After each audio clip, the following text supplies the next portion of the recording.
Welcome to the Speaker Meeting, a space where we break the silence one story at a time. Every episode, you'll hear from someone who's been there, through the struggle of addiction, the turning point into recovery, and the journey after. Because no matter where you are, you're not alone. Recovery is possible, and hope is real. My hope is that by sharing these stories, you'll believe it to be true. My name is Chibbi. My sobriety date is April 5th, 2024, and this is the Speaker Meeting.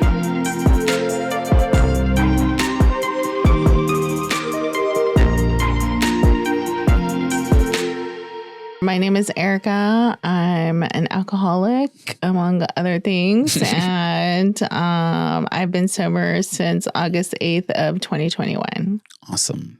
Well, thanks for being here, Erica.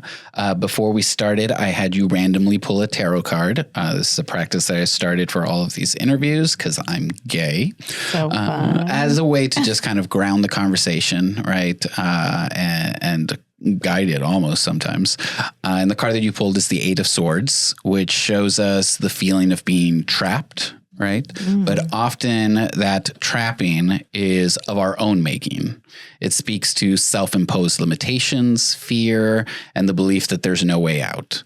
And in recovery, this card invites us to kind of look at the ways we might still be holding ourselves back and what freedom might feel like if we let ourselves reach for it.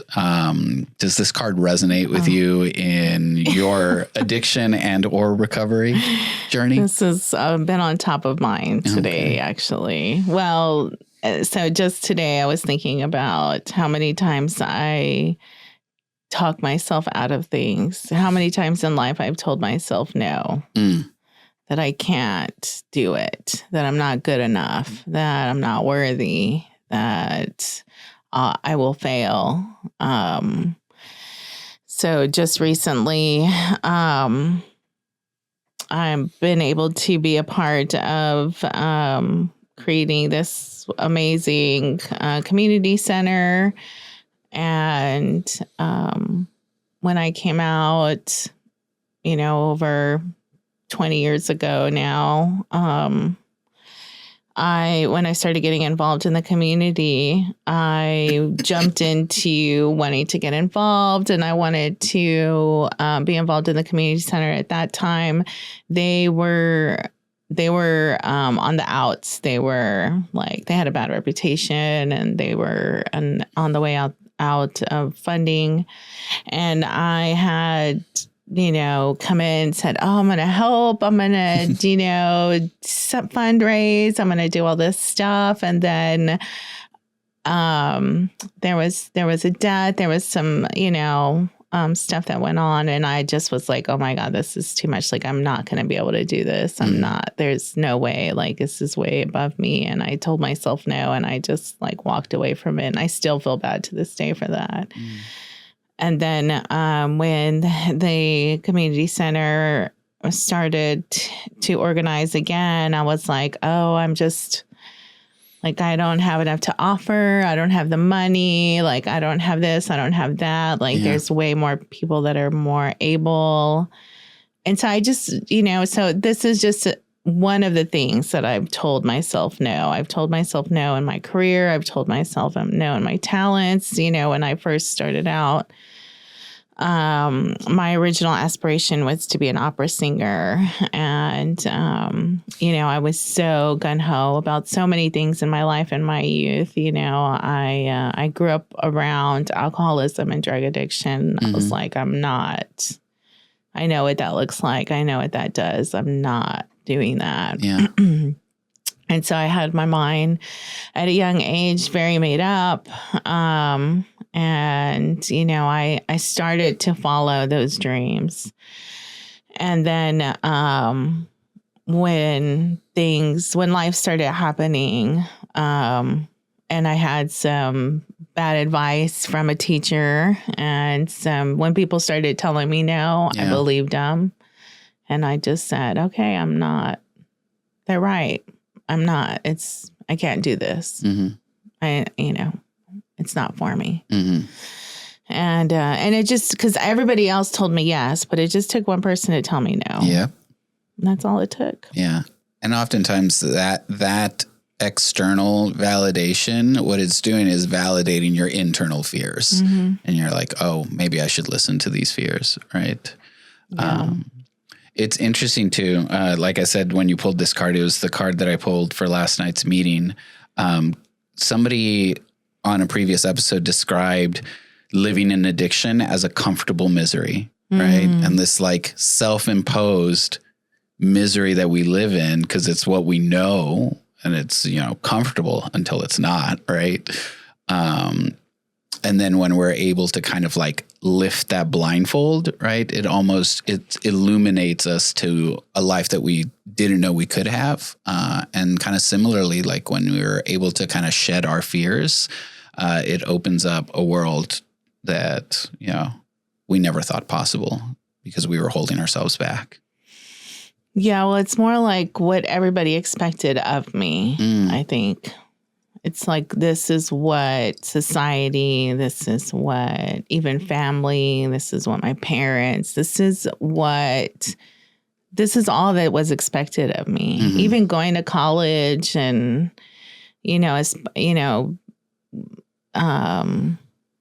following my dreams, that was not encouraged in my household. It was just like, what are you talking about? You need to get a job. You need to get your head out of the clouds, and you need to work. At that time, I had a child, and you need to take care of your kid, and you need to come back to reality, type of thing. Yeah. So I just and everything inside of me told me that I knew that was wrong. I knew it was wrong. Everything inside of me said it was wrong. Yeah. But I still find myself telling myself no to this day. Right. And, so the reason that it comes full circle today, because, one of the things that pushed me to get into rehab and come into sobriety was because I was going to lose my job. And coming from a family that was house insecure, food insecure, all those things. And then the only thing that separated me from being that bad, like, I was like, I'm not that bad. Yeah. I have the stuff. I'm working. I'm functional, right? Yeah. Was my job.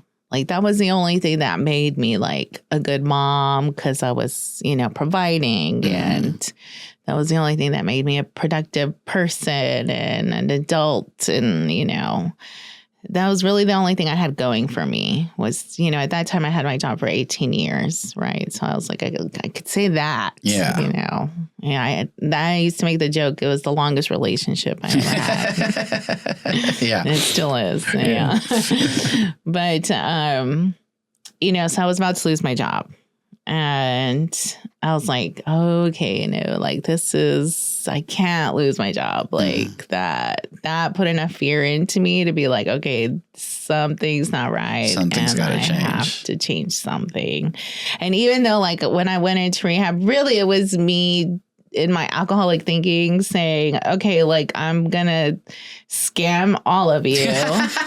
And I'm going to, go on medical leave, and I'm going to do rehab in Florida because it's nice over there. And I'm going to go on this little mini vacation and F all of y'all. And y'all can't fire me while I'm on medical leave, And so I thought I was like smarter than everybody. And, and it was actually a smart plan. But so I went to rehab for 3 months, and I really had no intentions. I was like, I'm just going to get rid of this. But I really had no intentions of not drinking ever again or smoking or, But I was like, I just need to get rid of this thing. It's kind of expensive and it's really like getting in the way, But I was like, it's just so funny the way my mind thought at that time. Yeah. But I was like, I really like had no like thought in my mind that drinking was a problem. Yeah. not one thought in my mind. It's the other drugs. Yeah. It's like, what's drinking? Like, I'm fine with that, you know? Mm-hmm. So anyways, when I went to rehab, they kind of, and I like detoxed for a week, even though they say you don't detox from the Holy Trinity, which for me was marijuana, cocaine, and alcohol. Mm-hmm. But I definitely felt like shit for a week. But Sure. After I got past that, I was like, oh my God, like, okay, that was horrible. And I had some clarity a little bit, even though you're still super foggy, right? Mm-hmm. And I'm like, okay, like that was nuts, right? Like this is crazy. And then I'm seeing like everybody else, like how crazy it can get. Yeah. Just with alcohol by itself. Yeah. That was enough to be like, okay, wow, this is a reality check, right? And then there was, there's all these other drugs out there that like that, I don't even know, like that they're, anyways, my eyes were opened a little bit and I just like started to. You're like, it could go in those directions if I'm not careful. Or it's even being mixed with. Yeah. Everything's being mixed together, and I don't even know what I'm putting in my body most of the time. I'm just like, oh, what's that? Okay, yeah, I'll pass it over. Like, I wasn't afraid to try anything. Mm-hmm. I just wanted to get high. I wanted to change the way I thought and felt. And anyways, I remember having a conversation in one of our group therapy sessions, and I don't even know why. Sadly, I have 3 sisters and I have 2 half brothers, and we've all had our bouts with alcoholism and addiction.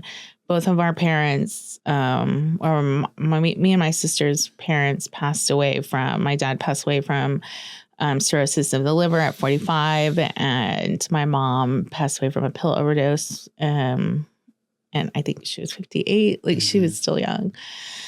One sick people, but wonderful people. Like, childhood was not easy, but I knew that we all knew that they loved us very, very much. Yeah.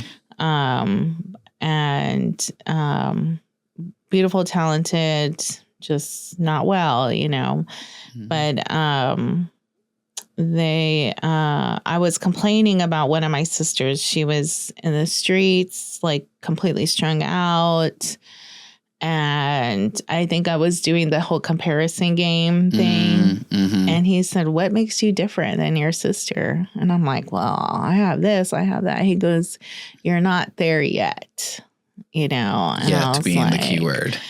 And that was the first time anybody like put that to me. And I just, I just started to really realize like I'm this close to being there yet. Yeah. And so from then on, I just, started being a little more open to what I needed to do to make the changes. Yeah. So you alluded to the fact that, you had been exposed to like alcoholism and addiction at an early age.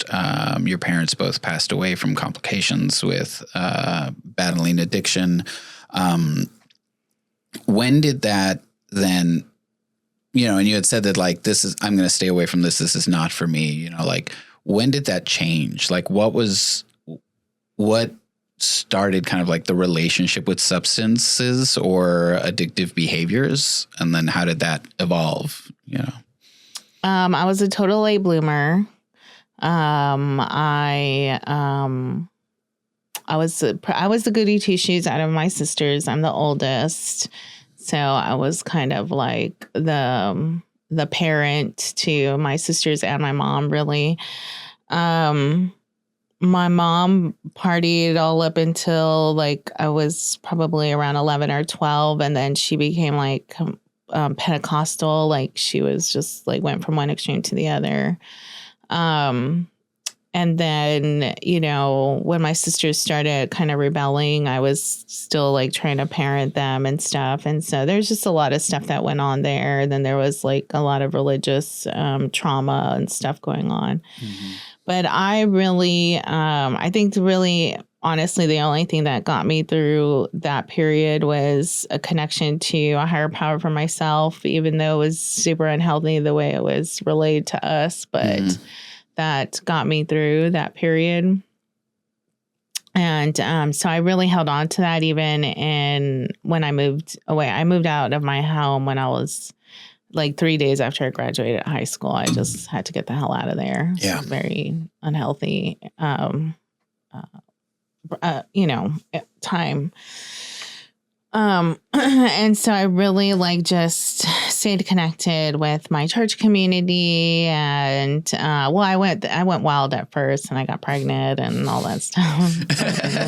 Just listen a little bit. Having a little bit, but I really I experimented a little bit with like drinking and stuff, but I just never really it wasn't my thing, and I just really connected. I really more connected with my church community, and I went back to church, especially after I had my son, and I loved my little church, and I taught the children's choir, and I was in the praise and worship team, and I just loved all that stuff. And then I fell in love with my co-director on the worship team, and who was a female, and that, and I, of course, looking back, I know that I had crushes on women or girls, since I was a little girl. Yeah. And so that was just all very new to both of us. Neither of us had explored that because, of course, that was very against the church and the religion and all that stuff. And we ended up getting outed after some time at her church, which was her uncle's church. And we were completely shunned from the church and our families. And, at the time we were okay with that because we were like, you know what? I mean, she was more okay with it than I was. I was very devastated, but we had each other. So that was, at least we had that. Yeah.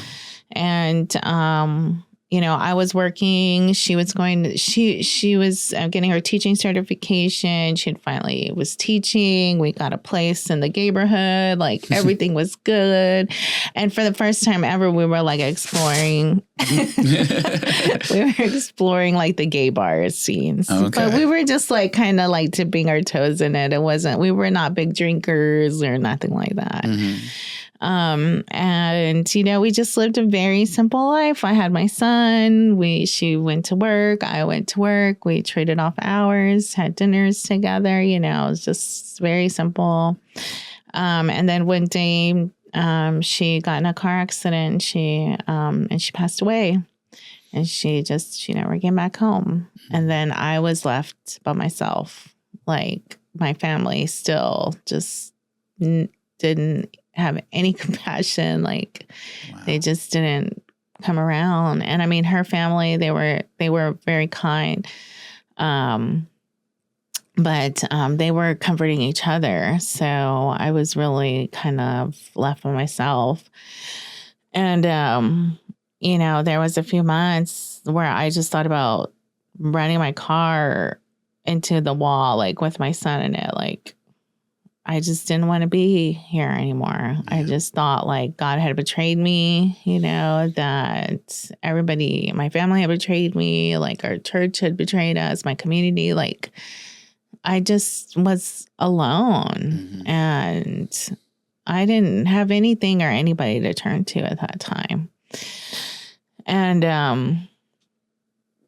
I had no tools. I had no resources. At least I didn't know I had any resources at the time. And, her brother, who we're very close to this day, he came over one day and he just popped in. Of course, he was going through his own grieving. And he came to the door, and I was just wearing all of her clothes, and we didn't wear the same size. And I was just even her tennis shoes, which her tennis shoes were way too big for me. I was wearing her tennis shoes, and he just looked at me what is going on? You know, like he knew something wasn't right.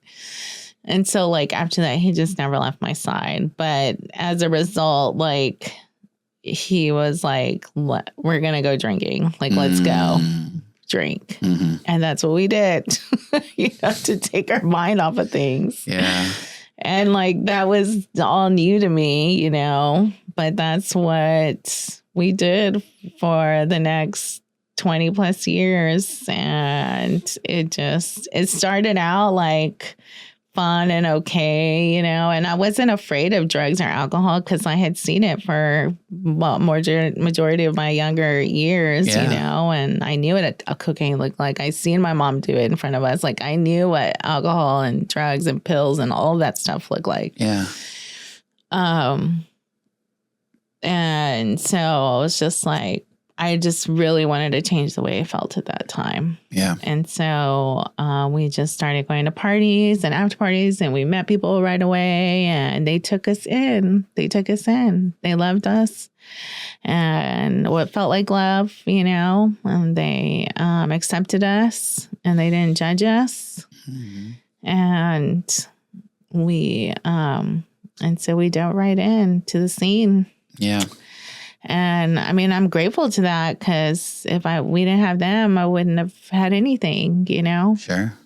It just led me to, because I didn't have any other tools and any other ways of dealing with all the other trauma that I had experienced leading up to that point. I mean, really what I was doing was I just spent the next 20 plus years slowly trying to kill myself. Yeah.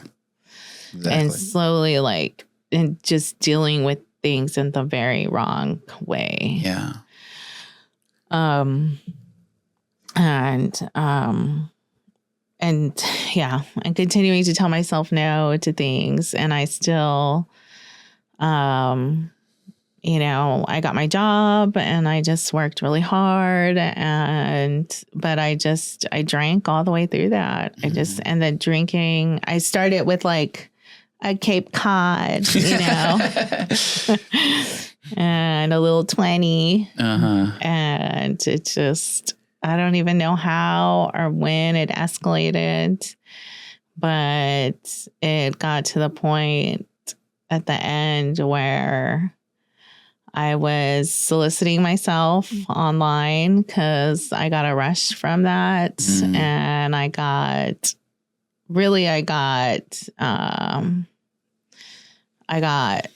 mixed up with the wrong person, and I was really getting pimped out is what I was doing. And I thought I was like Megan Thee Stallion or something, you know, like making that money. And, you know, I thought I was in control of something, and I thought like, okay, I'm owning this, and it was just something else to fill because I was like so empty at the time. And also I was burning a lot of money. I was buying a lot of stuff for myself, not even for like anybody else. Not it was to just share. For myself. Yeah. And I started also working as a cocktail waitress at a bar, along with my corporate job. And I was doing all these side hustles. I was barely in between all this. I like got married and had more kids, which was that was a drunk moment as well. I'd gotten arrested. I'd been in the hospital. All this crazy stuff had happened, but never, ever, ever did I see my alcohol or my drugs as like an issue. Right. You know, because you were holding down your job, you know, and paying your bills. Yeah. I lost my marriage. Obviously, I got my kids taken away. None of that was my bottom. I kept running and running and running and thinking like I'm killing it but it's just life that, you know, it's everybody else's fault. Yeah. Everybody else is doing this to me. I'm being dealt these bad cards. I'm a victim. I became like the best victim. I was just like, oh, you know. Yeah. And I loved like kind of playing that like feel sorry for me card. And I use that a lot to manipulate people and use people and get money or get things that I wanted. And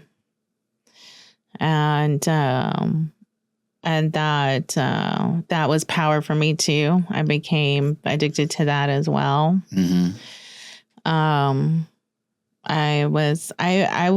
Became exactly what I said I would never be. And that was what I saw growing up. Yeah. I was addicted to people. I was addicted to all the substances, whatever I could get my hands on. I was addicted to just validation. I was constantly posting pictures online and, I was that even the solicitation was that validation too. Yeah. And, just, even making the money and like all of that, trying to tell myself that I was like something. Yeah. And it sounds like, because there's a lot of unprocessed trauma there in terms of, everything that you had kind of lost, right? You lost your community, you lost your church, you lost your wife. You ended up losing your second marriage, your kids, all of that you were trying to fill that. It seems like you were trying to fill that loss, right? And to feel like you said, validated, right? Look at all these people that want me, look at all this money I'm making. Look at all these drugs that I'm taking that make me feel great. And so you'd mentioned that like it wasn't until you almost lost your job that you went to rehab, and you went there for 3 months. I'm curious, was there, where in that recovery was the mental health addressed? Yes, for the first time ever. One, they put me on medication, which I was very against because my mom was a pill popper, I told you. And I hated, and I didn't want to ever have anything to do with any type of medication. But I was full of constant anxiety since I was a little girl, and I had no idea what that was. And I have some depression, not a ton. To me, depression was what I saw. My mom was manic depressive, bipolar. To me, depression was what I saw with her, which was suicidal. Not the case, right? There's different types, levels, whatever. Yeah. So those moments when, and some of it's probably like what I've created chemically from all of the drugs that I've taken, but the anxiety is something I've had for as long as I can remember. But as soon as they put me on a little bit of, and it's nothing heavy or, what do you call it? Mind altering or? Yeah, like the ones you need your ID for or whatever. Okay. It's not anything like that. Regulated. It's very light, okay. As soon as I didn't feel like that constant angst inside, like the constant like butterflies and nervousness in your pit of your stomach, like that I felt like 24/7, like for as long as I could remember. Yeah. I was like, oh my God, like I was so afraid of feeling like different, even though I constantly took drugs. I don't know why I was so afraid of like feeling different. Right. Never mind all these other chemicals. It's the ones that you're giving me. So stupid. It's the insanity of it all.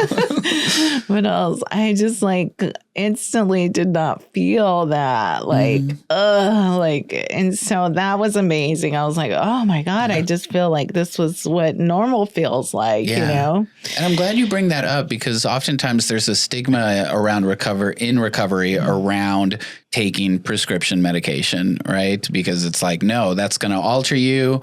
It's going to be a detriment. It's going to lead you back, or, you can only do this by the will of God, right? That's the only way to get through it.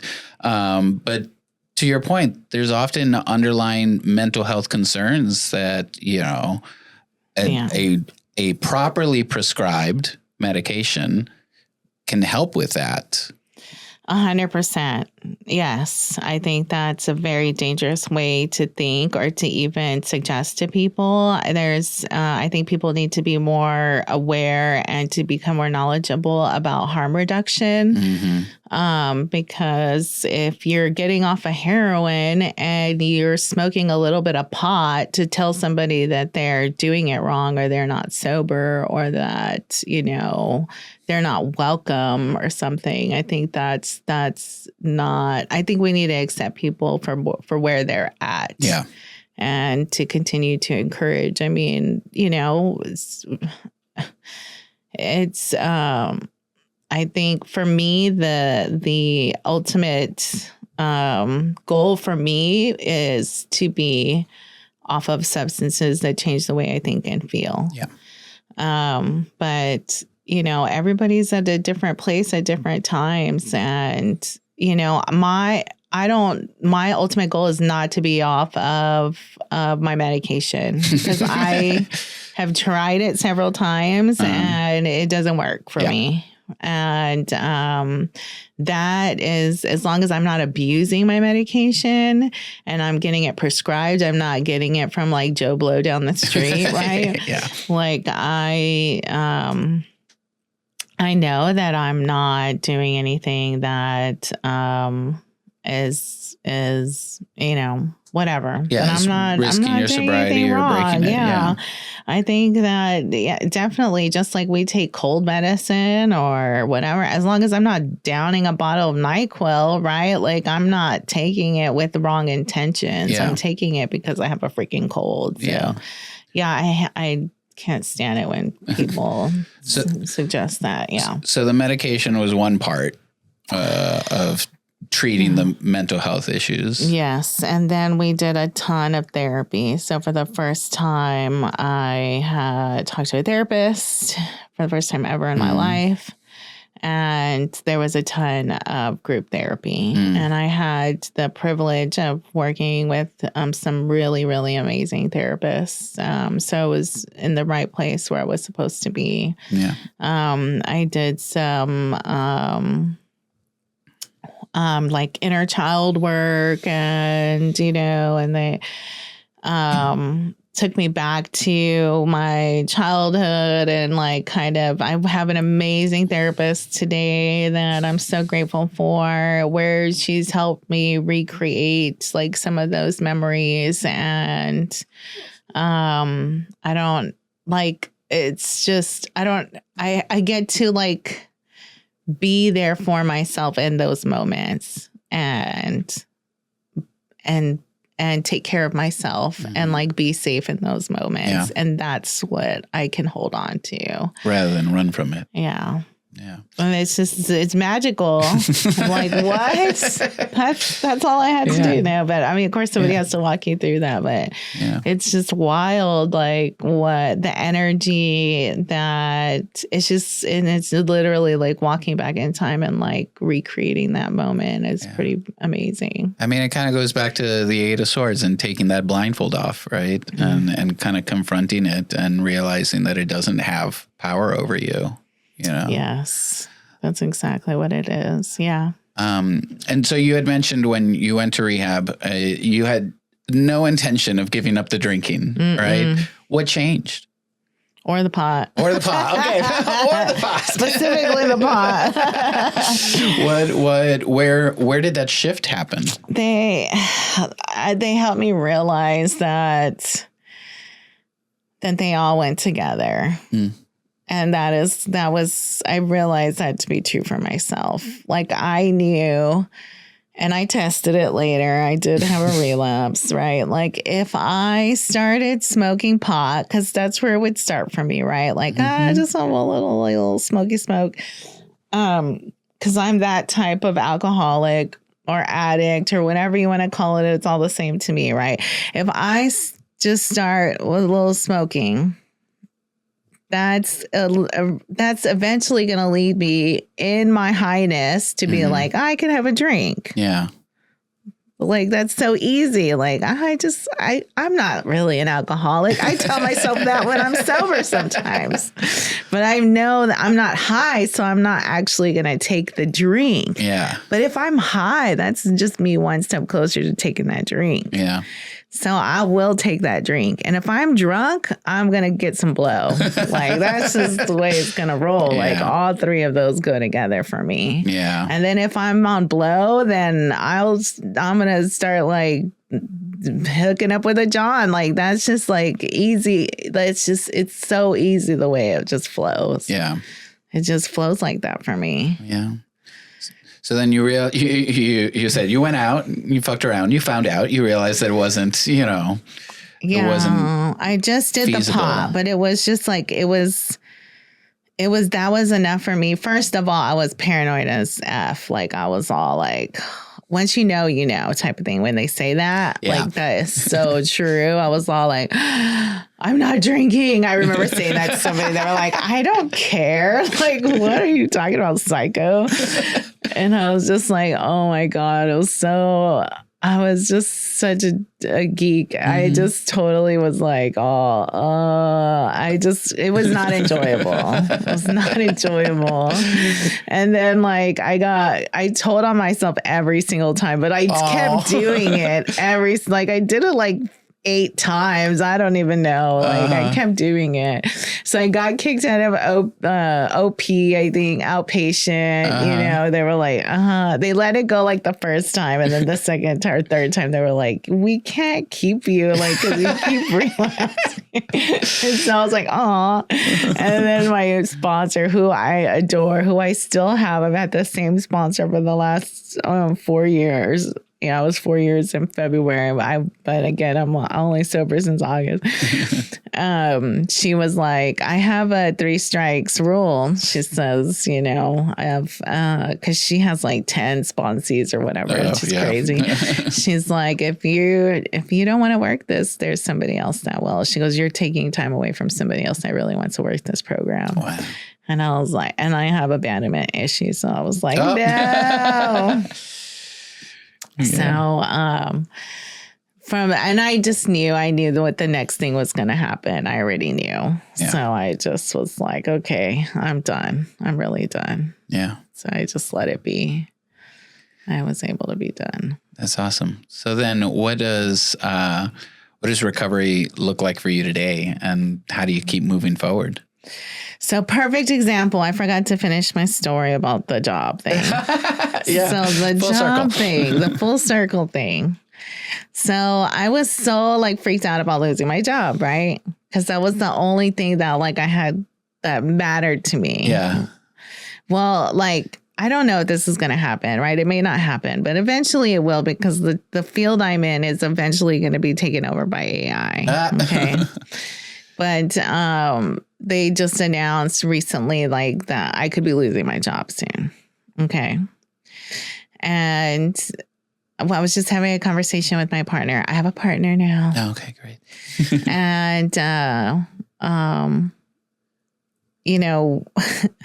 so wonderful things going on in my life, right? We are planning, we're long distance right now. She's in Seattle. We're either moving to Seattle or Rhode Island. I'm pushing for Rhode Island. Okay. We travel a lot. Great, wonderful things I've always dreamt of and wanted and never had before, that I was always trying to get and never got. And this just happened. But we were just talking about this today. She says, I said, this is so wild. This is like so full circle, because like now, like I'm not afraid if I lose my job today. Like if I lose my job today, like I know that like it's supposed to be that way. Mm-hmm. And like, there's going to be something on the other side of that like is meant for me, and it's going to be greater and it's going to be better. And like, I know this is the perfect timing that it's supposed to happen in, because I've grown so much in the last few years. And like, I just, like I said, I'm almost like excited, like if it happens, because it's going to be so good on the other side. And I'm going to be like, oh my God, why did I wait so long to do this type of thing, And I said, I'm just like, this this is, it's just so amazing to be here on this side, because I remember what it was like before when I was like, oh my God, this is all I have. Yeah. And now this is not all I have. Like, this is not the only thing that defines me. Like, this is not the only thing that makes me a good mother. This is not the only thing that makes me a productive person in society.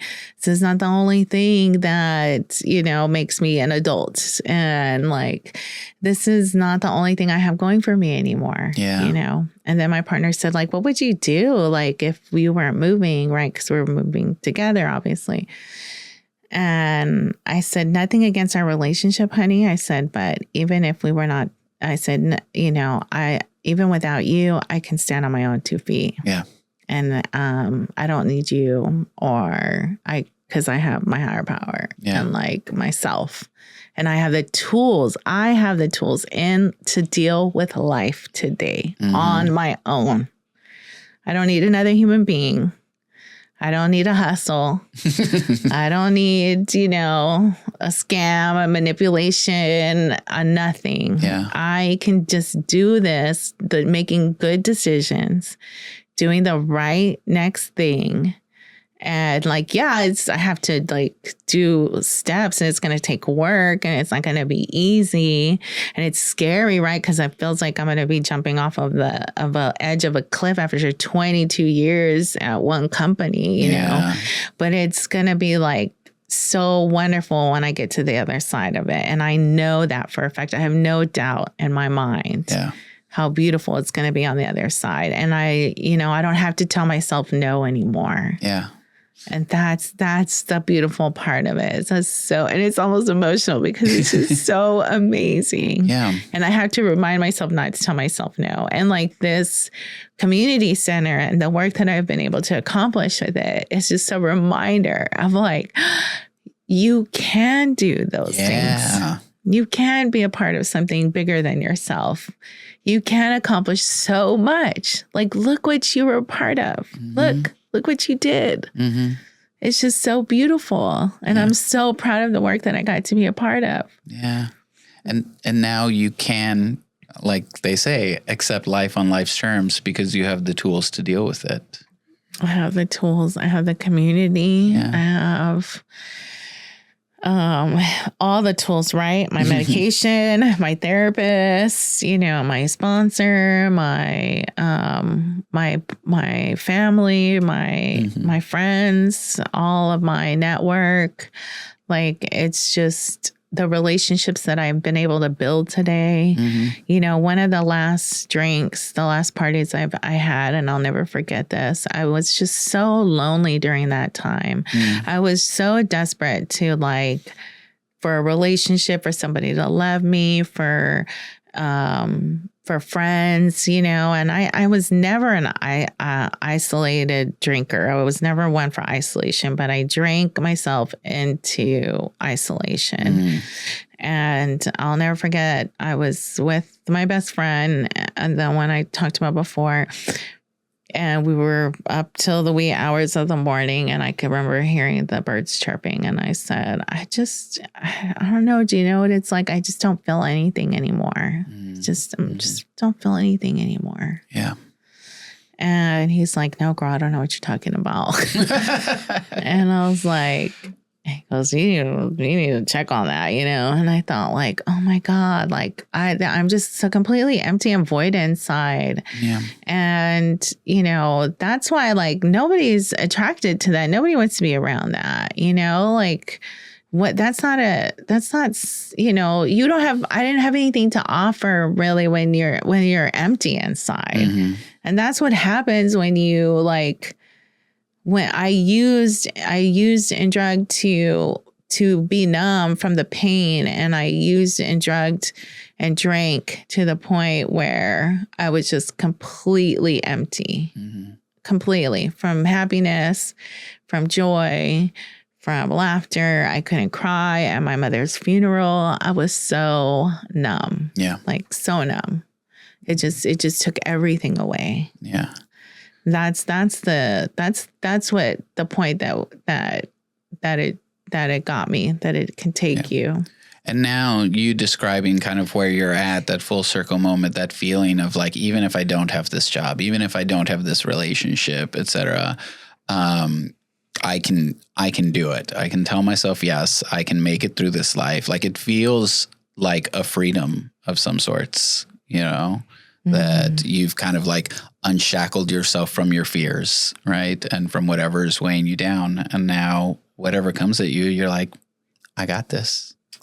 Yeah, I mean, of course, I told her, well, I haven't been let go yet, so I don't know when I do it happens. Let's not manifest it, but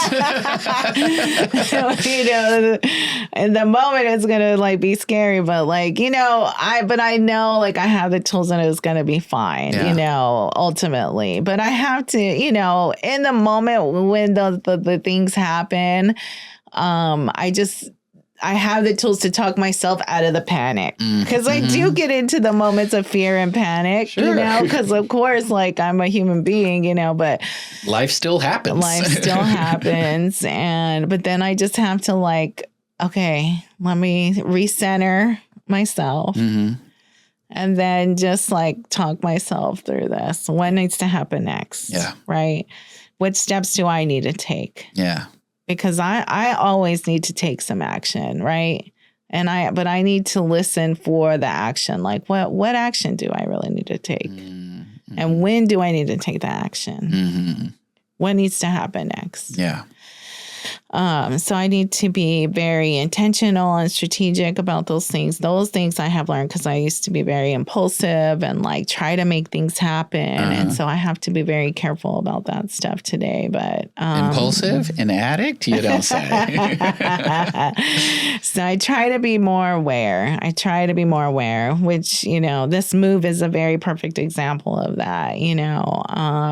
I still have underage children, which is why I'm not already there yet with my partner, else I would be. Sure. But today I don't just care about myself, right? I care about the other people that are in my world. And so I have to be very thoughtful. I am being very thoughtful and considerate about how this happens and how this impacts the other people in my life. So, and I'm grateful that she's been very patient with that. But, so yeah, that's different to think about other people because I never used to do that before. So that's a change too. Yeah. Awesome. Quite a journey. And like you said, a very full circle moment. Are you ready to get into some rapid fire? Let's do it. All right. Fill in the blank. Recovery has given me love for myself. What's one word you'd use to describe your recovery journey?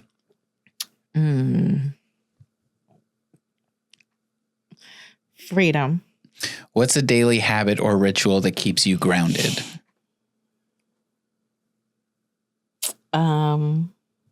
Centering myself. Oh, yeah. If you find yourself struggling or triggered, what's the first thing you do? Breathe. This or that, morning routine or night routine? Afternoon. I love it. Meditation or movement? Meditation while I'm moving. Yes, totally fine. Talking it out or writing it down? Talking it out. Coffee or tea? Coffee. Name one book, song, or movie that's been meaningful to your recovery. A New Earth, Eckhart Tolle. A piece of advice you return to when things get tough. I'd rather be happy than be right. What's one phrase or mantra that keeps you going? Oh, shoot. I just said that. It can be the same one. What's one phrase or mantra? Oh my God, there's so many, but I don't know. The same one, I guess. The same one. And if someone hears your story today and takes one thing away from it, what do you hope it is? Stop saying no to yourself. Well, I'm glad you said yes to yourself and yes to this conversation. Thanks for walking us through your journey. That's it for this episode of The Speaker Meeting, breaking the silence one story at a time. A huge thank you to our guests today for sharing their journey with us. Recovery isn't easy, but conversations like this remind us that we're not alone and that change is possible. If you're struggling, know that there is help and there is hope.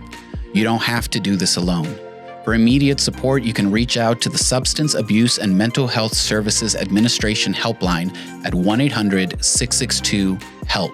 That's 1-800-662-4357. It's free, confidential, and available 24/7. And if you'd like to share your own story, I'd love to hear from you. You can submit your information at geminisproductions.com/thespeakermeeting. And if this conversation meant something to you, help us spread the word. Subscribe, leave a review, and share this episode with someone who might need to hear it. The more we talk about recovery, the more we remind people that they are not alone. Thank you for listening, and until next time, take care of yourself, take care of each other, and remember, recovery is real.